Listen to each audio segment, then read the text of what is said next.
Breaking news చూస్తున్నాం. రెండో round లో కూడా కాంగ్రెస్ ఆధిక్యంలో కొనసాగుతుంది. కానీ ఈ రెండో రౌండ్ లో కూడా మనం మొత్తం కనుక చూసుకుంటే ఇప్పటి వరకు కూడా 189 ఓట్ల ఆధిక్యంలోనే కాంగ్రెస్ ఉంది. రెండు రౌండ్లు కంప్లీట్ కనుక మనం క్యాలిక్యులేట్ చేసుకుంటే అంటే ఒక నెక్ టు నెక్ ఫైట్ వాతావరణం అక్కడ కొనసాగుతూ ఉంది.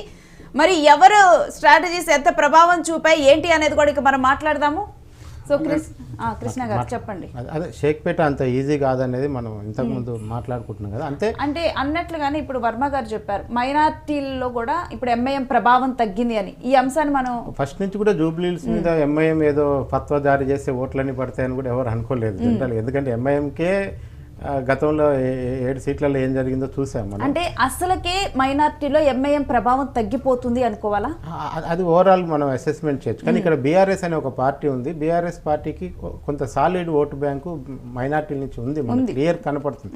కేవలం బీఆర్ఎస్ 10 ఏళ్ల పరిపాలనలో ముస్లిం కమ్యూనిటీకి ఎంతో కొంత వాళ్ళు సర్వీస్ చేసినందువల్లే వాళ్ళకి ఆ ఫిక్స్డ్ ఓటు బ్యాంక్ అనేది మనకు కనపడుతుంది. అందుకనే 50-50 కింద ఉన్నారు తప్ప ఎంఐఎం గంపగుత్తగా వచ్చి ఓట్లు వేస్తుంది మైనార్టీలు అంటే కూడా మేము చాలామంది ఎలైట్ సెక్షన్తో మాట్లాడినప్పుడు కూడా అట్లా వాళ్ళు చెప్పగానే మేము కూడా ఆలోచిస్తాం ఎవరు ఉంటే బాగుంటుంది, ఎవరి వల్ల ఏ పార్టీ గెలిస్తే లాభం, ఏ పార్టీ ఉంటే నష్టమా ఏంటంటే మేము కూడా ఆలోచిస్తామని చెప్పారు.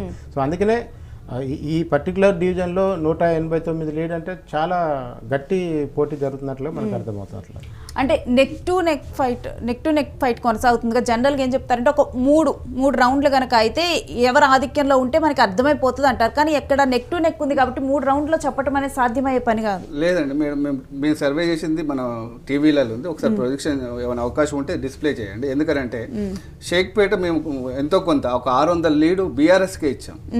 మా సర్వేలలో షేక్పేటలో బీఆర్ఎస్కే లీడ్ ఇచ్చాం 600.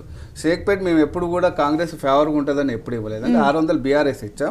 ఇప్పుడు వచ్చే రౌండ్లు మొత్తం కాంగ్రెస్ ఫేవర్గా ఉంటాయండి. యూసుఫ్ కూడా తన సొంత సెకండ్ రౌండ్ వచ్చేసరికి యూసుఫ్ కూడా వస్తుంది, తన సొంతది. తర్వాత రేమత్ నగర్లో కాంగ్రెస్ చాలా ఎడ్జ్ ఉంటుందండి. మళ్ళీ ఎర్రగడ్డ వచ్చేసరికి మళ్ళీ టైట్ వస్తుందండి. ఇదే రౌండ్ కొనసాగుతుంది. ఇప్పుడు నెక్స్ట్ వచ్చేది యూసుఫ్ కూడా ఇక్కడ చాలా మెజార్టీ వస్తుంది. 5,000 మెజార్టీ కంపల్సరీ. 4,000 సుమారు ఈజీగా వస్తుంది. 4,000 సుమారు. 4వ రౌండ్ వచ్చేసరికి సుమారు 5,000 మెజార్టీ ఉంటుందండి. నెక్స్ట్ మళ్ళీ ఎర్రగడ్డ వచ్చేసరికి టఫ్ ఉంటుందండి. ఒక 500, 1000 ఆర్ఎస్. ఇప్పుడు షేక్పేట ఎలా పెరిగిందో అంతే పెరుగుతుందండి. మళ్ళీ రేమత్ నగర్ వచ్చేసరికి మళ్ళీ విపరీతంగా మెజార్టీ పెరుగుతుందండి. మా అంచనా ఇప్పుడు మేము 2 రౌండ్లు అయినా కానీ మా అంచనా ప్రకారం 8,000 నుంచి 14,000 లోపు గెలుస్తుందని మా అంచనా అండి కాంగ్రెస్. గతంలో ఎంత చెప్పారు మీరు? గతంలో కూడా మేము 6 to 8% అని చెప్పాము. ఎర్రర్ మార్జిన్ 3 or 2% అని చెప్పాము. 6 to 8% అంటే 2 lakhs ఓట్ పోలైంది. 12,000 అని అనుకుంటున్నామండి. ఇప్పుడు కూడా అలానే కట్టుబడి ఉన్నామండి. నెక్స్ట్ రౌండ్ మీరు చూడండి విపరీతంగా 2,000 పైన మెజార్టీ పెరుగుతుందని మా అంచనా. ఓకే, మీరెంత మెజార్టీ వచ్చిందని ఎక్స్పెక్ట్ చేశారు కృష్ణ గారు? మెజార్టీ జనరల్గా 3 to 6% డిఫరెన్స్ వస్తుంది అనేది అజంప్షన్ చేస్తున్న విషయం. జనరల్గా అంటే ఫస్ట్ బీఆర్ఎస్ నుంచి కాంగ్రెస్కి గెలుపు టర్న్ అయింది అనేది లాస్ట్ 3 డేస్లో జరిగిన పరిణామాల వల్ల. ఎందుకంటే అప్ టు 5th నవంబర్ వరకు జూబ్లీహిల్స్ బీఆర్ఎస్ చేతిలో ఉందనేదే ఎక్కువ మంది అంచనా వేసిన విషయం.